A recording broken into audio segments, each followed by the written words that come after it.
waxaan jecelahay inaan ka hadlo insha allahu tacaala xaaladda ummadda soomaaliyeed ee marayso maanta ee kala daadsanaanta, iskhilaafka, tafaraaruqa, daciifnimada iyo dullinimada ah oy ku jirto. waa xaalad aad iyo aad dadkoo dhan ugu muuqata oo cidna aan ka qarsoonayn.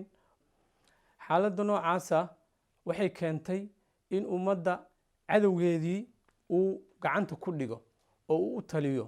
ummad cadowgeeda u taliyana khayr rajayn mayso. cadowgaaduna sun inuu ka cabsiiyo ma ogiye wax wanaagsan ama dawo inuu ku siiyo kama sugaysid. cadowgu waa qaybo badan yahay, waa noocyo badan yahay.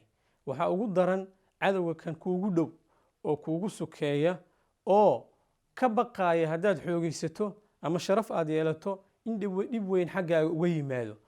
cadowga maanta soomaaliyeed ee si fiican faraha ugula jira ee danaheeda hortaagan waa etoobiyaankii iyo kenyaatiga ayaa ugu horeeya. waa laba wadan oo aan darisnahay oo labaduba aan rabin in soomaaliya ay kor u kacdo oy dad noqoto oo sharafteedii ay usoo noqoto oo waxay ka dhex arkaan in arrintaasi ayaga ay dhib ku tahay. waxay maraysaa in dumarkii soomaaliyeed uu iska dayacan yahay oo cadowgu ama ciidamadoodu say doonaan ay ka yeelaan. waxay maraysaa in odayaashii iyo dadkii talada u hayay dhaqanka ee salaadiinta iyo ahaa ay cadowga u taliyaan oo midkay doonaan magacaabaan, midkay doonaan ay ka dejiyaan. waxay maraysaa in ninkii ummadda u kaca ee dhiig leh ee sharafta ummadda raba inuu soo celiyo in laga takhalluso oo meesha laga saaro oo isu soo haraan dad ama u sacbatumo oo ka dabadhilf waa cadowgii ama dad aamusan inay isu soo haraan. waxaan ka dhigayaa hadday sii jirto oo ummaddu ay isbedeli weyso oo ay fadhiga ka kici weyso oo ay sharafteedii ayadu raadsan weyso, waxaa ka dhalanaya in dadka muslimiinta ah ee dhulka ilaahi subxaanahu watacaala geeska afrika ku beeray ee ku dhaqnaa qarniyaal fara badan in diintooda ay waayaan oo la adoonsado oo ay noqdaan dad dulliya oo lagu shaqaysto. dadka waxaa la gudboon inay kacaan oo ay cadowgooda arkaan oo cadowgooda ay iska celiyaan.